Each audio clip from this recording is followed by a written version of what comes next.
এগৰাকী অসহায় মহিলা ২বছৰ আগত ডাঙৰ সন্তানক হেৰুৱালে। ৭ মাহৰ পিছত আকৌ স্বামীক হেৰুৱালে। এতিয়া আকৌ তাই নিজৰে বেমাৰে ব্যাধিয়ে নোজোৰা হৈছে। ডক্টৰ ৰিপৰ্ট ওলাইছে তাই বোলে ব্ৰেইনত ব্লাড জমা হৈছে। অকলশৰীয়া মহিলা, ভাড়াঘৰত থাকে, সৰু সন্তান এটি আছে ১.৫ বছৰীয়া আৰু টমটম চলাই তাই জীৱন নিৰ্বাহ কৰিছে। আহি ডিমাপুৰ পাইছোহি আৰু ট্ৰেইনৰ পৰা নামিম। 4 মাইল ওচৰত থকা যিখন মেডিকেল আমি তালৈ যাম ডিমাপুৰ। আৰু কিয় যাম আপোনালোকে গম পাব। এই পপি ওলাইছে মোৰ লগত। বৰ্তমান আছো আমি এতিয়া ট্ৰেইনৰ ভিতৰতে। এতিয়া ষ্টেচন পামগৈ আৰু নামিম। তাই মৰিয়নিৰ পৰা আহি আছে আৰু মই ফকাটিঙত উঠিলো একেলগতে দুজনী।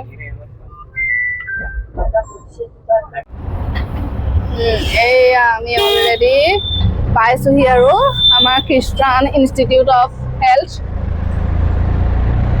পাই গৈছোহি আৰু সোমাইছো আমি গেটেদি। পৰিৱেশটো কিন্তু বহুত ধুনীয়া, বহুত ধুনীয়া। পৰিৱেশটো কি ধুনীয়া, দেখিলে মন প্ৰাণ ভৰি যায়। আৰু আৰু ইয়াৰ ডক্তৰৰ যিখিনি ব্যৱহাৰ, মানে দৰৱে যদি 10% কাম কৰে, 90% মানে ব্যৱহাৰ খিনিয়ে ভাল কৰি দিয়ে পেচেণ্টক। যেনেকে ক'ব ন, ডক্তৰ খিনিয়ে যেনেকুৱা ব্যৱহাৰ কৰে নহয়, ব্যৱহাৰ খিনিয়ে মানে বেমাৰ দৰৱতকৈ বেছি কামত দিয়ে। মানে ডিমাপুৰৰ ডক্তৰসকল, নাৰ্ছসকল বহুত মানে মৰমীয়াল, বহুত কেয়াৰ লয় পেচেণ্টৰ। এইবিলাক চব পাই গ'লে আমি বৰ্তমান OPD ব্লক হয়, এইটো OPD। এইটো আছে। ইয়াৰ মাৰি দিছোন। এয়া পাই গলোহি আমাৰ এই ককাই। Nagaland, Dimapur, on the line on the spot, verify. আমি পাই গলোহি ডিমাপুৰ মেডিকেল। আৰু মানে কি কৰিব লগা আছে মানে টেষ্ট কৰি, আৰু যিহেতু আপোনাক কৈছিলো এই মানে ব্ৰেইনত ব্লাড জমা হৈছে বুলি এটা মানে ৰিপৰ্ট কৰিছিলো। সেইটো কাৰণে ইয়াত আহি এতিয়া কনফাৰ্মটো হৈ লওঁ কি হৈছে কি নাই। ভগৱানক আশীৰ্বাদ কৰিব যাতে ৰিপৰ্ট বিলাক ভাল আহে। আৰু তেনেকুৱা এটা অসুখ হবলৈ হলে মই ট্ৰিটমেন্ট কৰাটো ইমান সম্ভৱ নহয়। Bye bye. Bye bye. I love you. I love you too. Bye bye. আমি এতিয়া সম্পূৰ্ণ কাউণ্টাৰত যাওঁ। মই কামখিনি কৰি লওঁ, মেইন কামখিনি। ইয়াৰ কাউণ্টাৰত মানে ৰিচিপ্ট কাটা ডিমাপুৰ মেডিকেল ৰেজিষ্ট্ৰেশ্যন কাউণ্টাৰ হয়। ৰেজিষ্ট্ৰেশ্যন কাউণ্টাৰ এইফালে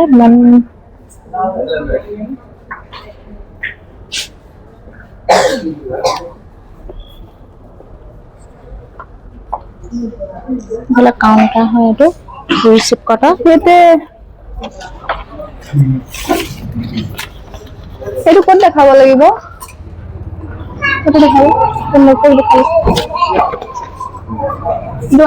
আসাম লগা ৰিপৰ্ট আছে।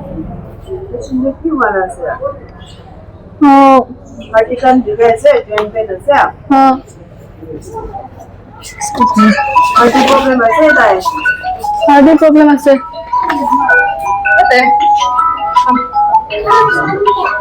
Medicine में सही लगी ना ना सियोलो ना हाँ और इतना तो की पिता है जो सुबह हाँ इतना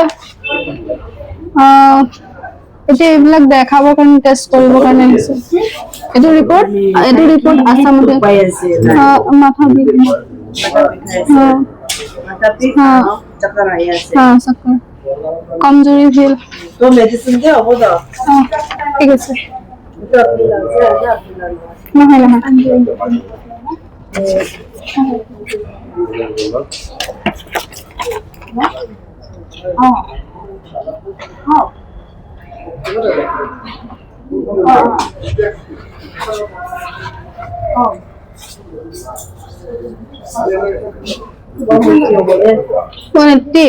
এয়া ৰিচিপ্ট কাটি এতিয়া আমি দেখামগৈ, এফালে যাম প্ৰগতি বিল্ডিং।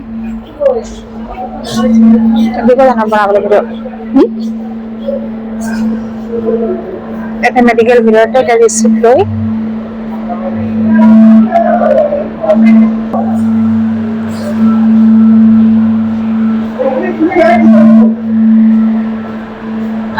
ফাৰ্ষ্ট আহিছোঁ ডিমাপুৰ এইখন মেডিকেললৈ।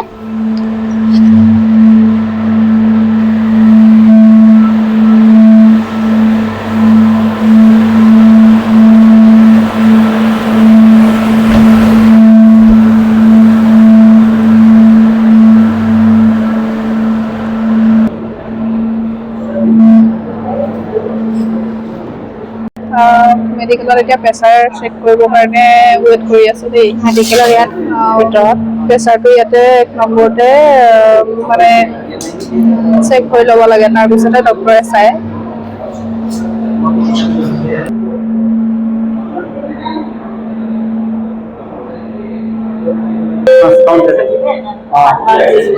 अच्छा थैंक यू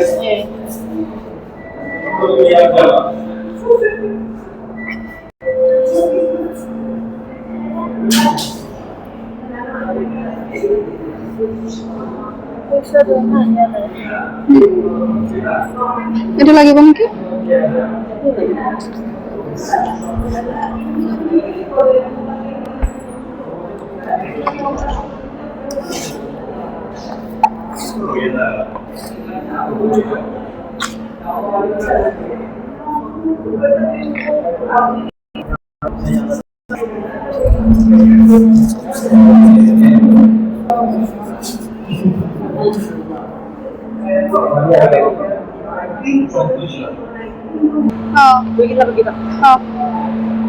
কোনখিনিত ইয়াতে 3 নম্বৰ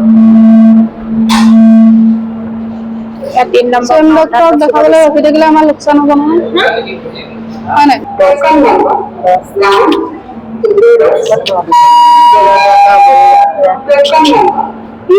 এটি নাখায় নহয়, এটি নাখায় নহয়, এটি নাখায় নহয়, এটি নাখায় নহয় দেই। হাঁহত চালা এইফালে তোমালোকে আহিব এইফালে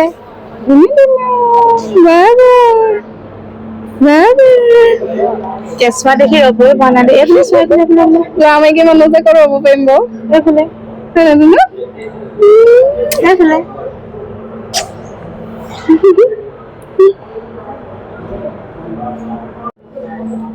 ইয়াত এতিয়া আমি ৰখি আছো ডক্টৰক দেখাবৰ কাৰণে ৱেইট কৰি আছো। এয়া আমাক ইয়াত মানে এটা চিৰিয়েল নম্বৰ দিয়ে, সেই চিৰিয়েল নম্বৰৰ প্ৰচেজিঙৰ মতেহে যাব, ভিতৰৰ পৰা নাম্বাৰ মাতিব।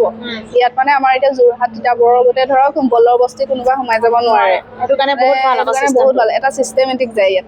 আপোনাৰ নম্বৰ মাতিব, বোলে 10 নম্বৰ মাতিলে 10 নম্বৰ সোমাব, 20 নম্বৰ মাতিলে 20 নম্বৰ সোমাব। এইটো কে নম্বৰ কৈছে পিছত, এতিয়া কে নম্বৰ কৈছে 20 নম্বৰতহে যাব পাৰিম। কে নম্বৰ কৈছে বা এতিয়ালৈকে 10 নম্বৰ দেখিছো। 10 নম্বৰ ইয়াত দেখা আছে, তাত মানে ইয়াত দেখা থাকে 10 নম্বৰ চাওক, আৰু 10 নম্বৰ পিছত মানে পপি সোমাব পাব। 11 নম্বৰ 12 নম্বৰ তেনেকে যাব আৰু এই মানে হেৰি কি কয় জীৱনটোতো কৈছে বহুত সংগ্ৰাম কৰিছে। আৰু তিতাবৰত তাই মানে টেষ্ট কৰিছিলে, তেতিয়া মানে ব্ৰেইনত ব্লাড জমা হৈছে বুলি ডক্টৰ ৰিপৰ্টত ওলাইছে, চিটি স্কেনত। মানে কেতিয়াবা এনেকুৱা হৈ যায়, কেতিয়াবা মানে ৰিপৰ্টবিলাকত মানে ৰংকৈ ওলায় দেই, কেতিয়াবা মানে কিডনী ষ্ট'ন হৈছে বুলি মানে কেতিয়াবা ৰিপৰ্টত ৰঙো ওলায়। এই মানে আগতে ডিমাপুৰতে ট্ৰিটমেণ্ট কৰা আছে, তাই থাইৰয়ড হৈছিলে, তাতো অপাৰেশ্যন, এপেণ্ডিক্সৰ অপাৰেশ্যন, মানে তাই ডিমাপুৰত ট্ৰিটমেণ্ট কৰি ডিমাপুৰত মই এতিয়া মোৰ আজি অলপ দিনৰ আগত খাদ্যনলীত ইনফেকশ্যন হৈছিলে, ব্লাডত ইনফেকশ্যন হৈছিলে, তেতিয়া মই ইয়াত 10 দিন এডমিট থাকি গৈছোঁ। আৰু ইয়াৰ ট্ৰিটমেণ্ট বহুত ভাল। মোক প্ৰথমতে ইয়াৰ ডক্টৰেও কৈছিলে যে আপোনাক বচাব নোৱাৰিম, ঘৰৰ মানুহক খবৰ দিয়ক, কিন্তু মানে ভগৱানে কোৱাত এওঁলোকে মানে আপোনাৰ কামখিনি এৰি নিদিয়ে, হাত দাঙি নিদিয়ে, মানে চেষ্টা কৰি থাকে। আৰু ব্যৱহাৰ পাতি বহুত ভাল হয় ডিমাপুৰৰ। আৰু মোক গা পৰ্যন্ত ধুৱাই থৈছে চিষ্টাৰে, এনেকুৱা এটা চিটুৱেশ্যন। মোৰ ল'ৰাটো যেতিয়া 6 মাহমান হৈছিলে, তেতিয়া তাক এনেকৈ মানে বান্ধি লৈ চিষ্টাৰখিনিয়ে বেলেগ পেচেণ্ট ট্ৰিটমেণ্ট কৰিছিলে। সেইবিলাক ক্ষেত্ৰত চাবলৈ গ'লে আমি বহুত পজিটিভ মানে হেৰি পাওঁ ইয়াত। সেইকাৰণে মই প্ৰত্যেকটো ট্ৰিটমেণ্ট সৰু সুৰা হ'লেও ইয়াতে কৰোঁ। এতিয়া ইয়াতে আশা লৈ আহিছোঁ যাতে মোৰ ৰিপৰ্টবোৰ ভাল আহক, মানে এতিয়া আপোনালোকৰ নৰ্মেল হ'ব লাগে ন। আৰু এইটো দুখ চুখ পোৱাই নাই, তথাপিও ব্ৰেইনত ব্লাড জমা হৈছে বুলি ক'লে বহুত ভাবিবলগীয়া কথা। আৰু ব্ৰেইনত ব্লাড জমা হোৱা বুলি ক'লে মানে ব্ৰেইনটো মানে অলপ মানে বেয়া কৰি দিয়ে, আৰু যিকোনো মানে ভুল বকিবলৈ লয়, আৰু চেঞ্চলেছ হৈ যায় মানে মাজে মাজে। আৰু তাই মানে বিশেষকৈ এই আৰু মোৰ টেনচন ল'ব নোৱাৰো মই বিশেষকৈ, আৰু বেছি হাই হুলস্থুলত থাকিব নোৱাৰো মানে। আৰু এটা কথা কওঁ, চেকআপ কৰি যাওঁ।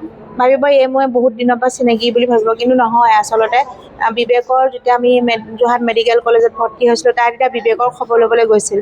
আৰু মই এটা কথা আপোনালোকক জনাইছিলোঁ যে মোক যিসকলে মানে সহায় কৰিছে, খবৰ লৈছে, বহুতে আশীৰ্বাদ কৰিছে বিবেকক সুস্থ হ'বলৈ, মই আপোনালোকক কৈছিলোঁ যে মই টকা পইচা দি সহায় কৰিব নোৱাৰোঁ, তথাপিও কোনোবাই যদি ক'ৰবাত মেডিকেলত যাবলগীয়া হয়, ক'ৰবাত থাকি দিবলগীয়া হয়, মই যাবলৈ সাজু আছোঁ। আৰু এই অকলশৰে মেডিকেললৈ আহিব নোৱাৰে, সেই গতিকে মানে মই ক'লোঁ ময়ো গৈ দিম তোমাৰ লগত। আৰু যিহেতু আগতে আহিছে, আৰু এই লগত ময়ো মানে আহি দিছোঁ মানে, কাৰণ ছাপৰ্ট হিচাপে, কাৰণ এই চেঞ্চলেছ হৈ যায়। অকস্মাত যদি বাটত কিবা এটা নহ'বলগীয়া হয় ন, তেতিয়া মানে কোনে কাক চাব। মই বিশেষকৈ বাইক হিচাপে, গাৰ্জেন হিচাপে মই এই লগত আহিছোঁ। মইতো মানে ডিমাপুৰ মেডিকেলত এই ফাৰ্ষ্ট আহিছোঁ। এই আগতে আহিছে, আৰু এতিয়া মই কেইবাবাৰো আহিছোঁ, ইয়াত দুবাৰ এডমিটো হৈছোঁ। আৰু এতিয়া 11 নম্বৰ গ'ল। এতিয়া আমি মেডিকেলৰ পৰা ঘৰলৈ বুলি, আৰু MRIখন মানে আজি নহ'ল, পূৰা মানে ভৰ্তি। বহুত পেচেণ্ট ইয়াত, বহুত পেচেণ্ট। আমাৰ অসমৰ পৰাও বহুত পেচেণ্ট আহে, ইয়াৰো ঢেৰ পেচেণ্ট। আৰু ইয়াৰ ট্ৰিটমেণ্টটো যিহেতু ভাল, সেইকাৰণে মানে ইয়াত পেচেণ্টৰ মানে বহুত ভিৰ লাগে। কিন্তু ভিৰ লাগে যদিও ইয়াত এটা কথাই ভাল, চবখিনি চিষ্টেমেটিক যায়। সেইবাবে মানে ইয়াত একো মানে ভিৰ ভাৰ হাই হুলস্থুল নাই। এতিয়া আমাৰ MRIখন শুক্ৰবাৰেহে হ'ব। শুক্ৰবাৰে মাতিছে 1টা বজাত, আৰু ইয়াত মানে 12টামান বজাত পোৱাকৈ আহিব লাগিব। 12টাত পোৱাকৈ মাতিছে। আৰু আমাৰ এতিয়া ট্ৰেইন আছে 3টামান বজাত, 3টা কিমানত আছে ট্ৰেইন। আৰু এতিয়া আমি ইয়াতে ভিডিঅ' চিডিঅ' অলপ বনাওঁ, জেগা চেগাবিলাক অকণমান চাওঁ, আপোনালোককো অকণমান দেখাওঁ পৰিৱেশবিলাক। এইফালে চাওক, ইমান ধুনীয়া পৰিৱেশ দেখিছে, দেখিয়ে ভাল লাগে। মানে পৰিৱেশটো এনেকুৱা যদি বহুত ধুনীয়া হয়, তেতিয়া মানে মনটো বহুত ভাল লাগে। আৰু বিশেষকৈ মানে জানেই, এনেকৈ অসুখীয়া মানুহৰ ওচৰত যদি পৰিৱেশটো বহুত বেছি ভাল লাগে, তেতিয়া মানে বেমাৰ চেমাৰো মানে অলপ ভাল নিচিনা লাগে ন। বেমাৰ যেন অনুভৱে নহয়। এইফালে এখন অটো আহিছে দেই। অটো আহিছে। ইয়াত খাবি নেকি? নাখাওঁ, ইয়াত বেছি লয় দাম। মানে আমি একো ৰাতিপুৱাৰ পৰা একো খাই অহাই নাই, এতিয়া ভাত খাওঁগৈ দুইজনীয়ে গৈ পিনে। এতিয়া আলু চপ এটা খালোঁ, আৰু আহোঁতেতো সোনকালে আহিছে ন। এও একেবাৰে 6টামান বজাত আহিছে, মই 5টাতে আহিছে তাই ঘৰৰ পৰা। মই আহিছোঁ 7টা বজাত। আমি মানে দুইজনীয়ে ফৰকাটিঙত লগ হ'লোঁ। এইফালে চাওক ইমান ধুনীয়া, এইফালে চাওক পৰিৱেশটো পৰিৱেশ দেখিছে, ইমান ধুনীয়া মেডিকেলৰ পৰিৱেশটো। চাই দিলে বোলে, ইয়াত গাড়ীয়ে নাচায়। আমাৰ অসমৰ নিচিনাকৈ গাড়ী নচলায় নহয়, ইয়াত বহুত স্পীড চলায় ইয়াত ন। আমাৰ যেনিবা অসমত এটা কাৰণে ভাল, আৰু মানুহবিলাকে মানে ঘপককৈ যিকোনো কথা বুজি পায়। ইয়াত আকৌ বুজি নাপায়। এনে কিন্তু মানে মেডিকেলৰ বা নাৰ্ছবিলাক বা ডক্টৰবিলাক, আমি এইটো চাইডে গৈ যাওঁ হা। দৌৰিব লগা হৈছে দেই। নহয়, ছেফটিটো নিজৰ ন। সেইটোৱেতো, ইয়াত মানে আমাৰ অসমৰ নাৰ্ছ ডক্টৰ মানে ড্ৰেছৰ কালাৰটো হোৱাইট হয় নাই, আৰু ইয়াৰ ড্ৰেছৰ কালাৰটো ব্লু, নীলা। মানে এটা চিয়াহী কালাৰ, এটা নীলা, তেনেকুৱা।